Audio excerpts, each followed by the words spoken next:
Okay. Hi, everyone. Bob the Canadian here. So this is our Lome Tournament, Lords of Middle-earth Tournament, round of 16, I suppose. This is a little while ago, so I don't remember a lot of the details. Right, so no introduction. Yeah. I have my wife here keeping track of my vocal tics live this time instead of counting them and letting me know about them later.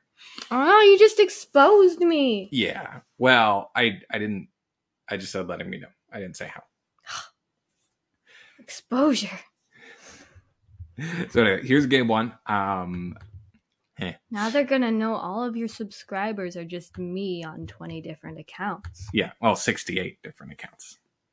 I'm a big deal. I'm basically Ira. I'm a really big deal. Okay, so game one. I let Nevan pick, and he decided to go free peoples first because you got to get it out of the way. So it's a bit of a switch up. Normally I like playing the good guys first, but here we are. So the funny thing about this game is I could not figure out my password. I tried every combination of the words I usually use. I included all my favorite numbers. I just couldn't figure it out. So we're playing this game from just Nevan's perspective, and we'll try to figure out what the heck I was thinking. Did you try ABC 1 2 3? I did not. That's the password our daughter give it a would shot. use. Okay, great. ABC 1 2 3. Oh man. Shuckle darn. Okay. Okay, so Nevan decides to not separate anyone, which is nice for the Fellowship, but doesn't help Middle-earth militarize very much. Very so Morgan, anti-divorce scheme. Yes, that's true. He's pro-commitment. He's pro-sticking together. A bold statement in today's world. What if his armies are abusing each other? That is also a thing. Like, there's dwarves hanging out very close to elves in the dew line. That's potential for abuse right there. I don't know. Separation might be nice. Yeah. So if you were going to pick one companion out of the Fellowship to separate right at the start, who would you pick? I think Legolas. He's not very chatty, and he just looks at you weird. So, Boom roasted Orlando Bloom, if you ever watch this. Okay, so I put in one eye because I like to see those sneaky little hobbitses, and I roll one more, which is not bad. He rolls also a reasonable movement, so he starts off by drawing a card, and every little is a gain. I muster Saruman down, he moves the Fellowship, and he gets hit, and it's a 3. So he kills Gandalf, which also makes sense, which in the base game would be a fantastic start, but in Lords, of course, then you lose the keeper die. So what does a die have to be to qualify as a keeper for you, Morgan? Does it have to do the dishes every night, or just say nice things to you every now and then? I don't know. Maybe it just has to. I just said your name. Be willing to die for me. That works too.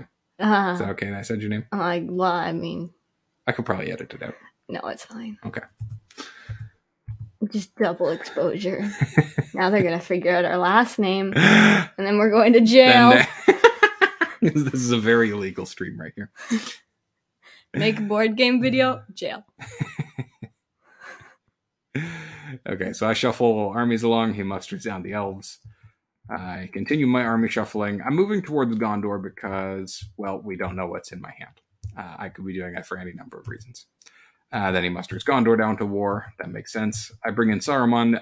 So I saved this last die here as a muster, hoping that he gets revealed on the next step and I can bring in the Chief of the Ring Wraiths. Or if not, then I'm probably going to bring in the Balrog. Getting Saruman turn 1 is a little bit dicey just because he's already killed Gandalf, so it's Gandalf the White potential next turn. I mean, you can't delay him all game, right? So he doesn't get hit or revealed, so I bring in the Balrog.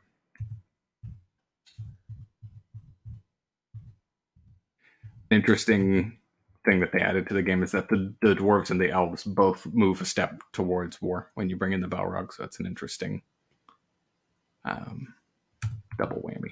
Do you have any friends in your life, Morgan, that when you feel, if you invite them to the party, you feel like you're mustering everyone a little closer to war?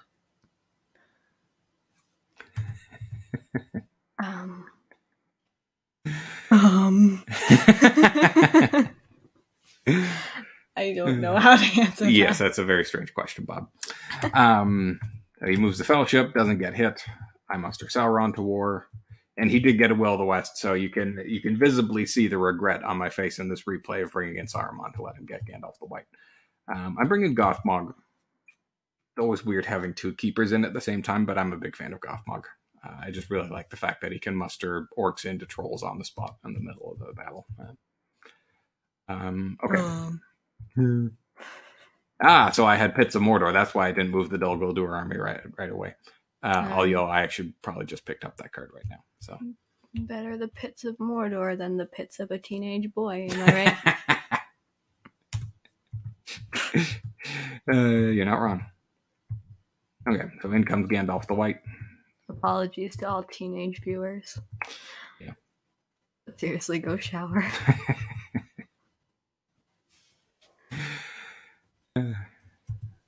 It's every little as a game. I am interested that I attack Osgiliath. Okay, I think the thought process here is that I've given up on getting the chief, and by attacking, I can put Gondor to war and then bring in the Black Captain this turn. Which I find interesting because, I mean, I could have also put this army right in Old Forest Road and just give the Witch King another turn. But this way I'm kind of allowing him to walk in. So that doesn't seem amazing to me, but oh well. So I get one hit. He gets one hit back to me with confusion. It's very easy to confuse orcs. If you ever given an orc an algebra test, it doesn't go well. Using Galadriel, I bring in the Witch King.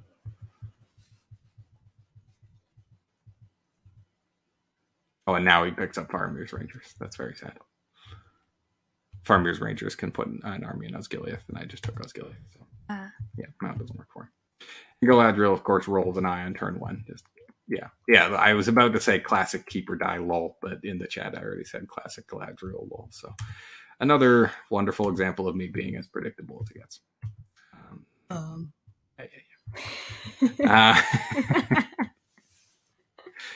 So I think about attacking Minas Tirith, but then I don't. Right now I walk into Old Forest Road because he had to muster first. Okay, I did have a genius plan behind it all after all. He does take the opportunity to muster another leadership in Minas Tirith before I put it under siege. So now I put Minas Tirith under siege. He passes, I activate the Balrog. He doesn't have to spend all his Will of the West yet because I don't have the Southlands War yet. I wonder if I have Corsairs. Or I wonder if I'm just bluffing. Either way, he has Círdan ships in hand.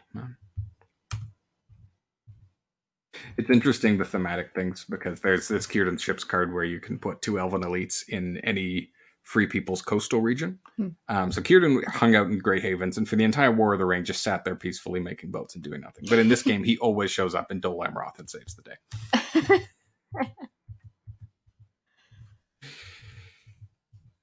Moves, and it's safe. I move armies. I wonder what I'm doing here. Am I going after Lorien or am I going after Rivendell? If you were Sauron, who would you be more scared of, Galadriel or Elrond? Well, probably Elrond. Yeah, I think he's more likely to show up with an army and do something. But as we saw in The Hobbit, Galadriel can be very scary. Yeah, well, are we going after screen Galadriel or book Galadriel? Because it's a good question. Screen Galadriel can ride a horse in slow-mo. That is also a terrifying power. Yeah. And she can look real pleased while doing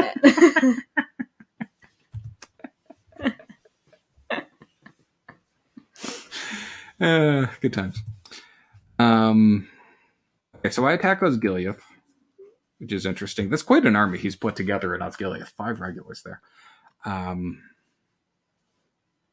For those of you who can't count, 5 is even more than 4. It's quite something.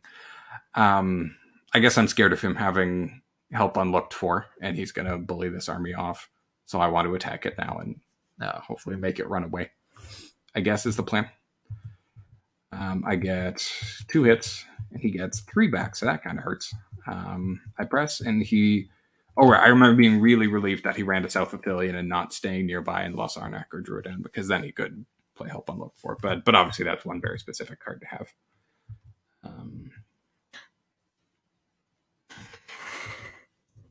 He's happy with me on every video. Okay, so he plays And he could play another character card, but obviously you don't really want to play Safe Paths in the Dark or Athelas because they both heal corruption, and he hasn't taken a single corruption damage yet. Okay, so I attack South Athelian.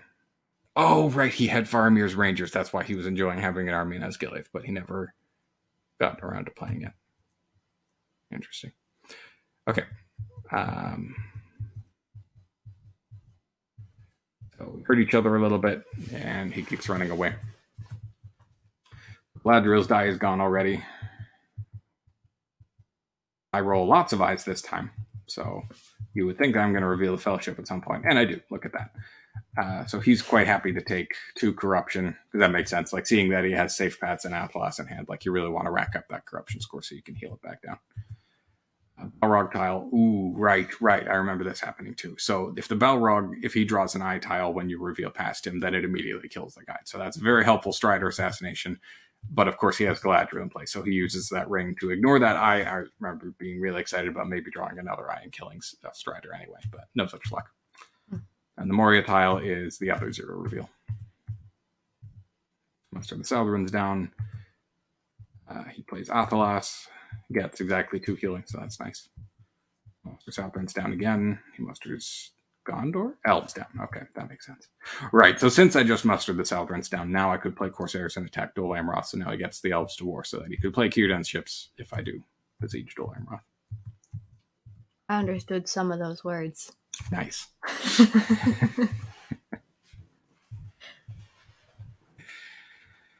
Okay, looks like I am in fact going after Galadriel.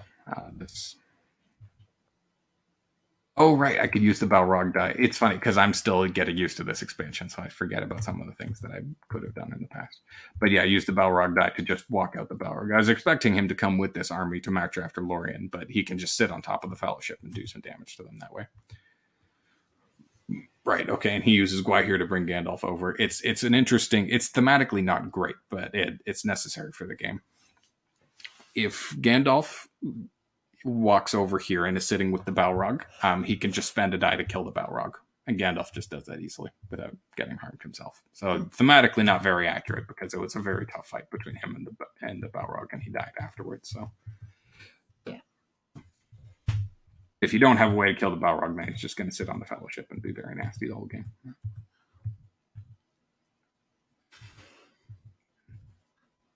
Yeah, there you go. He used the Will of the West to kill the Balrog right away. Claimed in and kill the guy.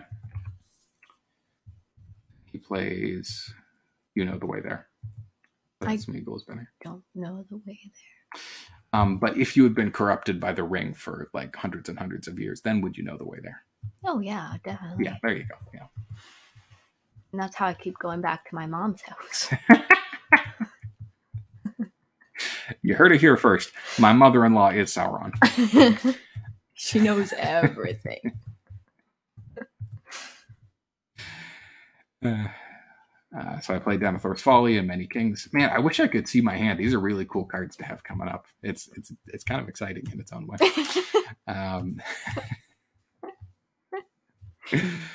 So I use the Gothmog ability to get strong. So it looks like I'm pretty committed with the mustering in the east here to going after 5 points from Dew and 5 points from Gondor. He brings Elrond in since Galadriel's die is gone. I play Foul Thing, and it's Smeagol. Darn you, Smeagol. Moves, gets hit. It's just 1 corruption. He used the Elrond die to bring the die back so he can move again. Attack Woodland Realm. Interested that I attack Woodland Realm.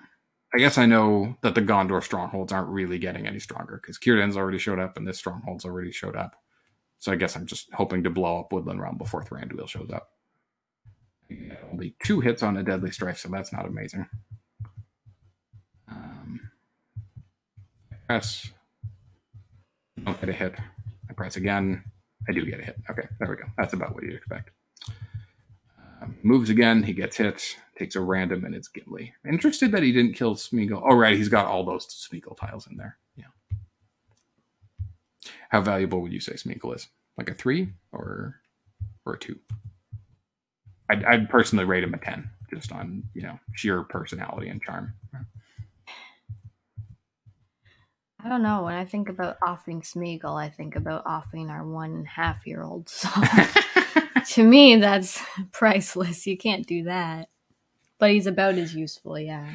Yeah.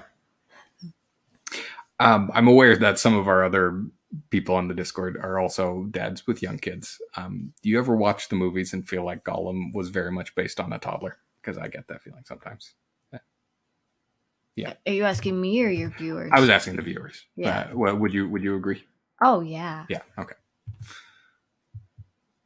Then again, you said I looked like Smeagol the other night, so maybe it's based on a... I said the face you made was like Smeagol. I'm pretty sure you were talking about my hair loss, man. Postpartum has been rough to me. In case you can't tell, folks, we are tired. We're parents. We sure are. So a weird turn because he only rolls one movement and I only roll 2 attacks. So neither of us are accomplishing a whole lot towards our objectives. We both rolled a ton of musters. So I guess that's a little better for me because I have Gothmog, so I can at least muster up some elites and make the Minas Tirith siege better in the future. But as the Free Peoples, that kind of just smells like, smells like a teenager's armpits, as we previously referenced. Once again, apologies to all teenagers. And also another reminder, please go shower. PSA. Yep. So I attack Minas Tirith. They're terrible. I got 2 hits. He gets 2 hits. It's about average. I press the attack because why not? Gotta go fast. Like an ambulance. I get 4 hits on a desperate battle, so that's pretty lucky. He gets 3 hits back. I'm expecting me to press and roll 1-6. I do not roll a 6. I press again, and now I should probably roll a 6. Yes, good job, former Bob, rolling a 6. Okay. He musters the dwarves towards war, which is a fantastic choice, and I am a bit of a silly goose. Just looking at this, like I should have saved my attacks for sprinting towards Erebor with this army, because now he can just muster the dwarves down to war and start... I'm even making fun of myself. I see. Maybe I'm giving up on Erebor and I'm going for Helm's Deep because I just mustered these wargs up in Isengard. And he has played Riders of Theoden, but they're still all the way in Edoras, so I could probably get to Helm's Deep before they can. Oh, no, wait. Maybe I can't because it depends on what he rolls. If he rolls enough H's, he can get there first.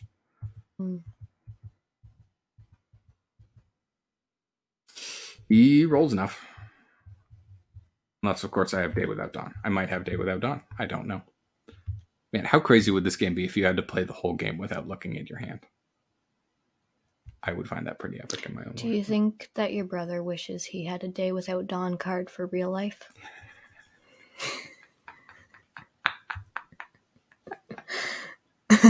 Dawn is the name of his mother-in-law, who is not Sauron. No. I've got him beat on that category.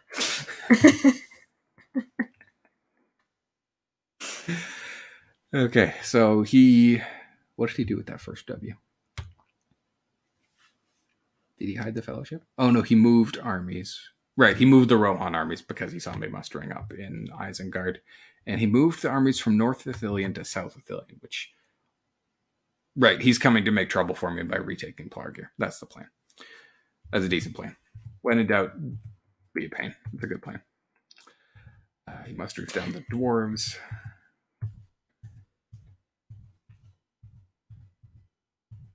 We disconnect and then reconnect because it's cool. Divorce. Hey-oh. He gets his armies of Rohan together. I attack the Iron Hills. He scouts his away. Right, I remember getting hopeful about Erebor again because he was out of musters, but because he had that scouts, it was very likely he'd be able to get the last unit in there. I think I'm giving up on attacking Erebor, though, and that army is mainly just coming to sit on Dale, so that I get that 1 point anyway. Moves the Fellowship, he gets hit, it's a 2. Now he loses Smeagol. Oh no! Yeah, Smeagol was actually just worth a 2. He could have been worth a 3, but now he's just worth a 2. I play a red tile. He gets hit twice and it's an eye, so it's a 2 damage, so that's nice. He gets revealed, and it's another eye, so that's kind of a bummer for me. I use Elrond's Ring to attack Erebor. He hides with the Strider ability. The Orc Patrol. Oh, wow, that's awesome. Okay, so I even got the revealed. You don't usually get that. If they get revealed in a Shadow Stronghold, you get to draw an extra tile. There was only 2 tiles in there that would actually reveal them and let me draw another one, so that's fun.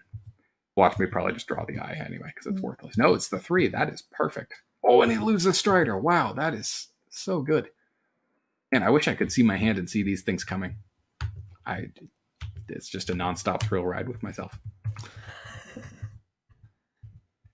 I say I'm so handsome and inspiring. Ooh, okay, so he only rolls 1 movement and he doesn't have Strider to hide anymore, so that's pretty clutch. On the downside, I did roll a lot of eyes, so I'm very slow. Did you know that the more eyes you have in your head, the less it lets you use your feet to move? That's why people with glasses are commonly slow and nerdy. Yep. Both just like, Bob, you're drunk. Go home. Yeah. Yep. But I am home. Okay, so I shuffle Nazgul around some more. I guess the plan is that I want to crack Dol Amroth before Imrahil shows up. I don't know, of course, that he already has Imrahil. I'm sorry, I just noticed your comment. Oh, yeah. Gothmog and Gandalf just chilling out in the middle of nowhere. What the heck is Gothmog doing there? Just picturing them like roasting marshmallows over a campfire, and Gandalf's like, "Hey, this one kind of looks like you," and he's like, "Excuse me." Especially Gothmog from the movie. Yeah. He really does look like that golden crispy level of marshmallow. It's like bubbly on one side, yeah. Which is probably what would have actually happened to him if Gandalf had got his hands on him. Yeah, that's fair. Yeah, why did I put Gothmog there? Did that like just happen? Yeah, I just moved him there from Minas Tirith. I guess he's going north to threaten... I guess he couldn't make it to Dol Amroth in 1 movement, so there's no point in bringing him there. I guess he's just there so that I can go for either Lorien or Helm's Deep, and if Gandalf goes either way, then he can be there to be extra leadership that Gandalf can't cancel. I guess that's the thought there. As long as there's no Ghostbusters there to Ghostbust his marshmallowy self. Yes. Gandalf the Ghostbuster is even more terrifying than Gandalf the White. Something strange in this neighborhood.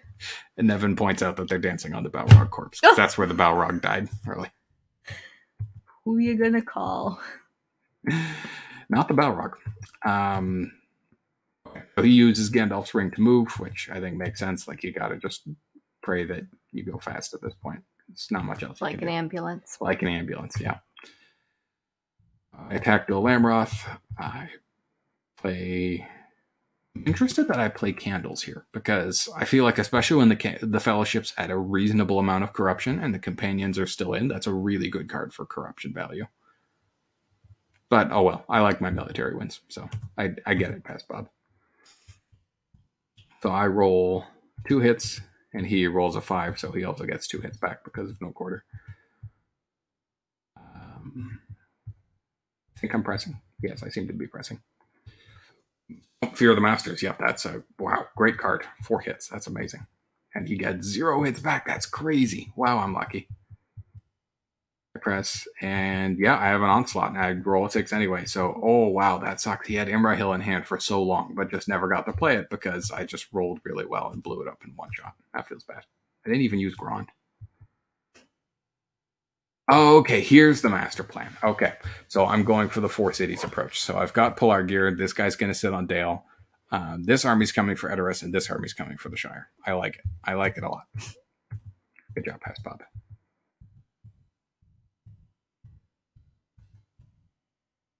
Back toward the Bison. Oh, right, because Rohan's at war now, so I'm bringing this army out to just put pressure on the Helm's Deep army so they can't go defend Edoras.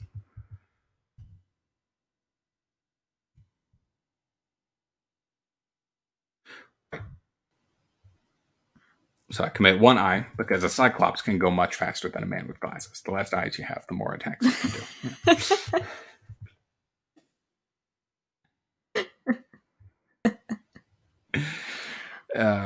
And alas for Nevan, he rolls 3 Palantirs. So did you know that if you have crystal orbs like a wizard, you just suck at everything? Wizards are the worst. It's a well-known fact. Okay. So wizard's the worst. Yeah. Okay, so he musters an elite in Edoras in the hopes of hanging on to it, but it's a very large army of wargs there, so good luck. He has the red arrow too, that helps. I attack Edoras again. Swarm of bats, he has nothing. I get 2 hits, he gets none. Bats, he runs away because, lol, why not? Hides the fellowship. What is the plan? How can he possibly not lose this? I don't think there's any hope for him, really. I'm just going to sit on the cities, and that's it. Yep, that's kind of how this game feels when you just... I guess the dwarves are at war, so maybe he's going to come fight me for the Shire. Like, none of these are really... Yeah, because he was out of rings and rolled 1 attack, so it's just kind of hopeless. Like, there's nothing he can do here, really. Yeah. Oh. Yep, that's it. It's over. Wait, did you just win? I did just win. Oh, I thought this was one of the ones where you lost. Oh. I was like, wow, he's got a good comeback coming. Go this guy. What's his name? Nevan? Nevan, yeah. You gotta wonder if he bears any resemblance to the character Neville Longbottom from Harry Potter. We can only wonder. Or his mom wanted to name him Evan, and his dad was like, no, we can never name him Evan. So they just named him Nevan because it's never Evan. Yeah. Anyway. We can only speculate. Since wizards are the worst.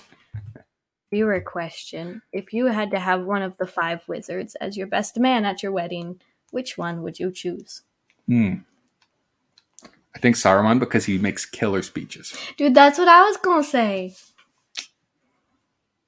Almost like we're best friends or something. Yeah, we're definitely best friends.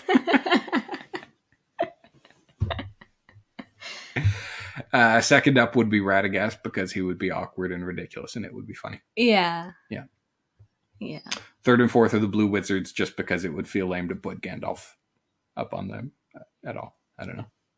Yeah. Because Gandalf is clearly the actual best choice for being your best man, and I like. Because he'd put on a killer fireworks show for you guys. You're right. Okay, Gandalf goes up to second. But Saruman could look in his Palantir maybe and tell you how if you're going it's to gonna die. rain. Yeah, that works too.